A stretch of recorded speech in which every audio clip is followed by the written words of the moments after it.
Well, hello. I am home.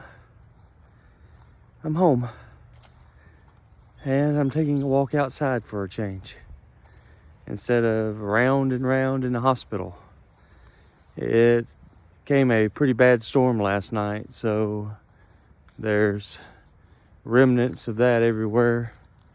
And my morning routine now is in the morning time, whenever my food runs out, I disconnect myself and I go for a walk for at least half an hour, which I'm guessing is about 200 yards.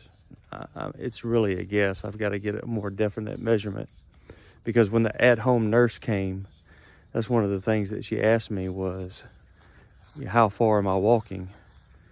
So, but the main thing is, for me, is, distance measurement excluded, is that I am staying active. Walking, and I'm not just sitting in my chair all the time, which, by the way, the chair that my friend got me, it's so comfortable. And so when I'm not walking around, that's where I am, in the chair. My neighbor came over and helped my son. They ran an Ethernet cord from my wife's desk over to our dining room, and I commandeered my son's Xbox and took the TV from our bedroom and took the recliner and put it all in the den. So I've got me a little, not a man cave, but a man corner, and all of the things that I need to have easy access to my breathing devices and phone charger. And I bought this little grabber so that so I don't have to bend over to pick up stuff. But everything's right there, convenient, because after these walks and different times of the day, I just don't want to get up. So it's been an adjustment since I got home, of course. Even though for the last, for the 2 months, almost 2 months before the surgery, I was talking to the wife and kids, saying, look, you need to be prepared, because there's going to be a lot of changes. It's going to be difficult. You can say the words, but until it actually happens, it doesn't really settle in. And so it's been a big shock to everybody. It's been a big adjustment. And one of the biggest things about that, I would assume, is that different times of the night, especially on the first couple of nights, I would have to make some kind of noise or yell so that someone would come and help me up, because I couldn't get up by myself. But I'm trying now to get where I can get through the night without bothering anybody. Last night was the first night I was able to do that. So today's Sunday. I got here from the hospital Wednesday. I've been in a lot of pain still. Sometimes it's like constant for hours and hours, even with the pain medication. I'm still hurting. The pain medication is managing it, but sometimes the pain medication takes it like way down, and sometimes I can still really feel it a lot. I just don't care about it as much. But last night we had to go to Walmart and to pick up a couple of supplies. I get out of the car and I'm walking with my wife, and I cough, and I heard a pop. I heard a pop on my right side, and it hurt really bad. And I may have cracked or broke a rib, because it still really, really hurts today. It hurts when I take a breath. And it feels kind of like a torn muscle. Tomorrow, Monday, I'm going in for them to check this leak.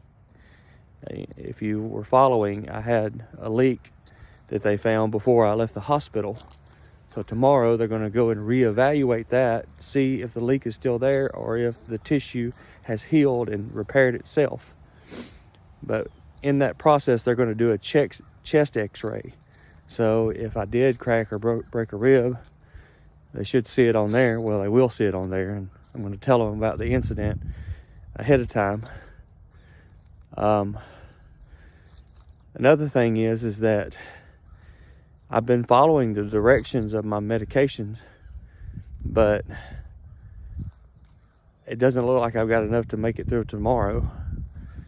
And so that is concerning for me, because it makes me feel like, even though I've tried so adamantly to explain my underlying conditions, because I was already suffering from chronic pain, I feel like the way that the team has written the prescription is it's not in the frequency, but as far as the amount, that